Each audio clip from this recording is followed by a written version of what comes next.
বেদাত চিনি গেছে তা না, বড় আলেম সবচেয়ে বড় বেদাতিও হতে পারে। কারণ দুনিয়াতে জমিনে আজ পর্যন্ত যত বেদাত আবিষ্কার হয়েছে, মূর্খ মানুষেরা বেদাত আবিষ্কার করে নাই, বেদাত আলেমেরাই আবিষ্কার করে। এবং বেদাতের পৃষ্ঠপোষণকারীও থাকে ওলামায়ে কেরাম। বড় বড় আলেমেরা বেদাতের পৃষ্ঠপোষণ করে। দেখবেন বাংলাদেশে যত বেদাত আছে প্রত্যেকটা বেদাত আলেমেরাই পৃষ্ঠপোষকতা করে। সাধারণ মূর্খ মানুষ বেদাত বানায়ও না, বেদাতের পৃষ্ঠপোষণকারীও না। তাহলে উনি এত বড় আলেম, কোরআন হাদিস সব পড়লো, উনি এটা বেদাত বুঝলো না কেন? আল্লাহ পাক কোরআনে কারিমে বলছেন, ইয়া আইয়ুহাল্লাযীনা আমানু ইন তাত্তাকুল্লাহা ইয়াজআল লাকুম ফুরকানা। হে ঈমানদারগণ, যদি আল্লাহ রাব্বুল আলামিনকে ভয় করো, তাকওয়া থাকে, ইয়াজআল লাকুম ফুরকানা, আল্লাহ রাব্বুল আলামিন তোমাকে আল্লাহর নিয়ামত হিসাবে ফুরকান দান করবেন। কি দান করবেন? ফুরকান দিবেন। ফুরকান আল্লাহ রাব্বুল আলামিন অনেক সাধারণ মানুষ নাম সিগনেচার করতে জানে না, এইরকম মানুষকে আল্লাহ রাব্বুল আলামিন ফুরকান দিতে পারেন। আবার অনেক বড় আলেম, তাকে আল্লাহ ফুরকান নাও দিতে পারেন। ফুরকান হলো এমন এক জ্ঞান, যে জ্ঞান দিলে কোনটা হক কোনটা বাতিল, কোনটা তাওহীদ কোনটা শিরক, কোনটা নূর কোনটা অন্ধকার, কোনটা সুন্নাত কোনটা বেদাত, এটা চিনে যায়। এটা চিনার জন্য বড় বিশাল এলেম লাগে না, কম এলেম দিয়েও এটা চিনা যায়। এটার জন্য আল্লাহর পক্ষ থেকে একটা ফুরকান লাগবে। আল্লাহ যাকে ফুরকান দেন তিনি সহজে এটা চিনতে পারেন। আমি সবসময় বলি যে ভাই, ঘরের ভিতরে খাটের নিচে একটা সাপ লুকাই রয়েছে, খাটের নিচে সাপ। ঘরের ভিতরে মুরব্বীরা আছে, বড় বড় অনেক লোক আছে, কেউ দেখে নাই। একটা বাচ্চা হঠাৎ করে খেলাধুলা করতে গেছে, দেখে খাটের নিচে একটা সাপ লুকাই রয়েছে। বাচ্চা আসি চিৎকার দিয়ে বলতেছে, বাবা এখানে সাপ, বাবা সাপ। সবাই কয়, মিয়া এ ঘরের মধ্যে এত বয়স্ক মানুষ, এত পণ্ডিত মানুষ, এত শিক্ষিত মানুষ, কেউ দেখলো না। মিয়া তুমি কয়দিন হয়েছে, বয়স কয় বছর হয়েছে, কয়দিন হয়েছে, তুমি কিসের সাপ দেখছো? কি বলেন?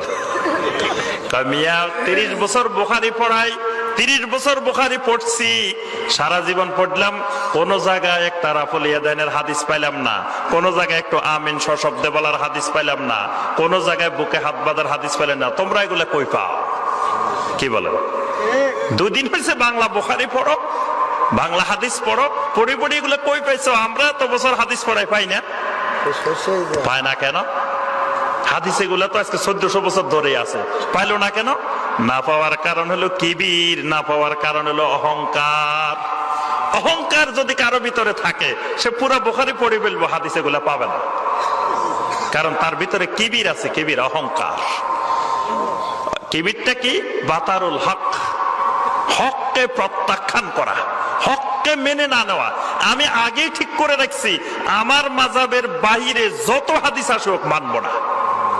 এটা আগেই আমার গিয়ার মারা আছে, স্ট্রং করে আমার সিদ্ধান্ত নেওয়া আছে। তাহলে আমি পুরা বুখারী পড়ে ফেলবো, কিন্তু এই হাদিসগুলো পাবো না আমি। কারণ আমার ভিতরে কিবির আছে, অহংকার আছে। অহংকার যদি থাকে, দেখবেন যে পাশের রাস্তা দিয়ে যাবো, রাস্তা এটা চিনবে না।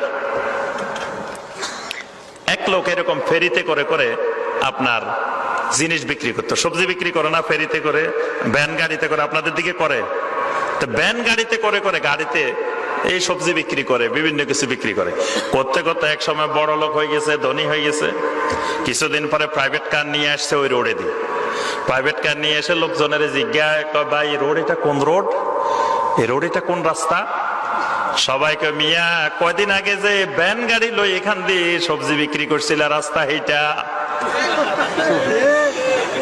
আজকে সে প্রাইভেট কারে উঠার কারণে ওই রাস্তা চিনে না, অথচ এই রাস্তা কত সে ফেরিতে সবজি বিক্রি করছে, এই রাস্তা কত ঘুরছে, কিন্তু আজকে সে চিনতেছে না। কারণ তার ভিতরে অহংকার ঢুকে গেছে, কিবির ঢুকে গেছে। কিবির ঢুকলে আর চিনে না, কিবির ঢুকলে আর হাদিস এগুলো খুঁজে পায় না। বড় বড় আলেম বেদাত চিনতে না পারে, অনেক বড় বড় জ্ঞানীও বেদাত চিনতে না পারে, কিন্তু একজন সাধারণ মানুষ যত বেশি লেখাপড়া জানে না, সেও বেদাত চিনতে পারে। এটা আল্লাহর পক্ষ থেকে বিরাট এক নিয়ামত। এটা সবাইকে আল্লাহ নিয়ামত দেন না। এই জন্য বেদাত চিনা বাংলাদেশের সবচেয়ে জটিল। কারণ কি জটিল কেন এত? কারণ বেদাত গুলো দেখতে খুব সুন্দর, দেখতে খুব মজাদার, দেখতে খুব আনন্দদায়ক, শুনতে খুব মজা লাগে। দেখবেন আমি যদি এতক্ষণ যে ওয়াজ করছি, সালাফদের মানহাজে ওয়াজ করার কারণে এত মজা লাগে নাই। অনেকে কয় হুজুর কথা তো ভালো কিন্তু ঠান্ডা ওয়াজ। অনেক জায়গায় গেলে কয় হুজুর কি ওয়াজ করলেন, ওয়াজ তো খুব ভালো, কথাবার্তা ভালো, কিন্তু কথাগুলো খুব ঠান্ডা। আমরা চাই একটু গরম ওয়াজ। কিন্তু গরম ওয়াজ তাৎক্ষণিক গরম করে দিতে পারবেন, বাড়ি যাওয়ার আগে ঠান্ডা হয়ে যাবে। ফজরের আগে ঠান্ডা, ফজরের সময় আর মসজিদে আর পাওয়া যাবে না, ফজরের আগে ঠান্ডা হয়ে গেছে। যেই জিনিস তাড়াতাড়ি গরম হয় ওই জিনিস তাড়াতাড়ি ঠান্ডা হয়।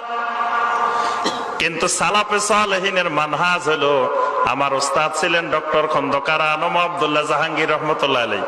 তিনি বলতেন যে সব সময় ঠান্ডা ওয়াজ করবা, কারণ সমাজ পরিবর্তন করতে হলে ঠান্ডা ওয়াজ বেশি দরকার। ঠান্ডা ভাবে হেসে হেসে সুন্দরভাবে মানুষের ভিতরে বুঝাই দিবা, ঢুকাই দিবা তাওহীদ কি জিনিস, সুন্নত কি জিনিস। এটা এমন ভাবে ঢুকবে, এটা ঠান্ডা ভাবে ঢুকলে আর কোনোদিন মাথা থেকে বাইর হইবে না।